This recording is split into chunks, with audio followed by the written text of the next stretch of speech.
እንደምን ዋላችሁ። ዛሬ የአንድን ኃያል ንጉሥ ነፍስ ስላሳረፈች አንዲት ቃል እናወራለን። የመጨረሻዋ ቃል the last word። የንጉሡ አጫዋቾች፣ የቤተ መንግስቱ ባለሟሎች፣ ንግስቲቱና መኳንንቱ ሰሞኑን እጅግ ተጨንቀዋል። ተግባቢውና የወዳጅነት ፈገግታ ከፊቱ የማይጠፋው ንጉሥ ጸባዩ ተቀይሯል። አማካሪዎቹን ብዙም አያቀርባቸውም፣ ፊት ነስቷቸዋል። ብቻውን መሆን አብዝቷል። የሚወደውን አደን እንኳን ትቶታል። ለንጉሡ ከንግስቲቱ የሚቀር ማንም ባይኖርም እሷ እንኳን እንዲያስከፋውን ነገር ለማወቅ ከባድ ሆኖባታል። የንጉሥነት ክብሩን ትቶ ልብሰ መንግስቱን አውልቆ ተራ ሰው በሚሆንበት የመኝታ ሰዓት ሰውነቱን እየዳሰሰች ልቡን በሚያረሰርሱ መልካም ቃላት እያጽናናቸው የገጠመውን ችግር እንዲነግራት ብትሞክርም አልቻለችም። ይህ በእንዲህ እንዳለ አንድ ማለዳ ነጋሪት እየተጎሰመ ጥሩምባ እየተነፋ የንጉሡ አዋጅ በመላው ሀገሪቱ ታወጀ።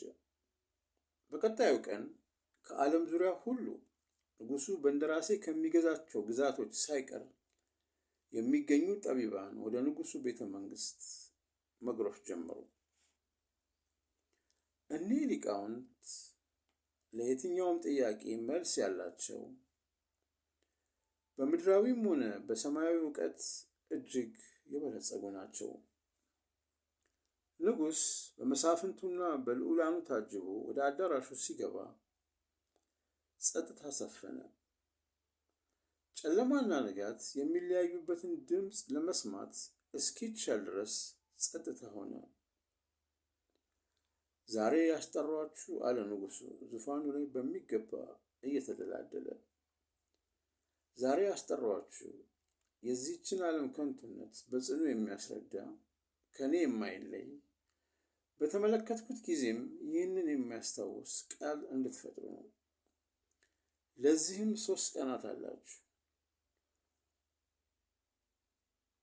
እኔ የምፈልገውን ነፍሴን የሚያሳርፍ ቃል ላመጣልኝም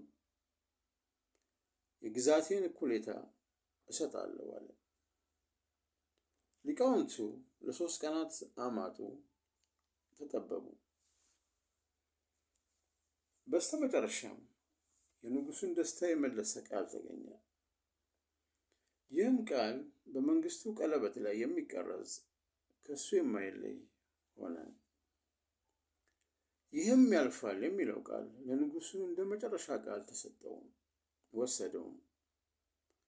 በታላቁ የሕይወት መጽሐፍ ቅዱስ ላይ ማንም ከሚችለው በላይ እንዳይፈተን እግዚአብሔር የታመነ አምላክ ነው የሚል የዘላለም እውነት ሰፍሯል። እስኪ ለአፍታ ያሳለፋችሁትን ችግር ለማስታወስ ሞክሩ። በወቅቱ ይህስ እኔን ሊያጠፋኝ ነው የመጣው አላላችሁም? ይህንንስ ላልፈው አልችልም ብላችሁማል። ግን ያ ሁሉ ችግርና መከራ አልፎ ለዛሬና ለአሁን ደርሳችኋል። አስታውሱ፣ ዓለም ለእናንተ ስቃይ ፈጽሞ ጆሮ የላትም። ለራሳችሁ ችግር ኃላፊነት መውሰድ ያለባችሁ እናንተ ናችሁ። አንዳንድ ጊዜ ለምን ተፈጠርን እስከምንል ድረስ እንፈተናለን። ለዚያ ፈተና የመጀመሪያ ነኝ ብላችሁ ለማመን እስከ መወሰን የሚያደርስ ጭንቀት ሊገጥማችሁ ይችላል። ግን ሁሉም ነገር ያልፋል። የማያልፍ ነገር የለም። ምሽትን በማለዳ ሐዘንን በደስታ ማጣትን በማግኘት ይተካሉ። ይህም ያልፋል የሚለው ቃል ብቻ አይደለም፣ የሚያሳርፍና የሚያጽናና መድኃኒት እንጂ። የመጨረሻውን ቃል ውሰዱት። ከባድ ሐዘንም ሆነ ለማመን የሚያስቸግር ደስታ ሲገጥማችሁም አስታውሱት፣ ይህም ያልፋል።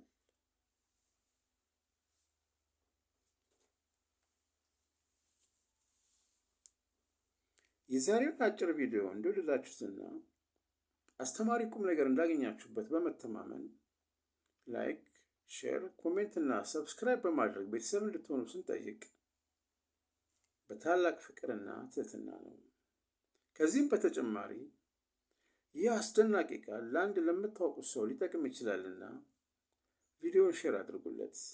መልካም ጊዜ ይሆንላችሁ። ቻው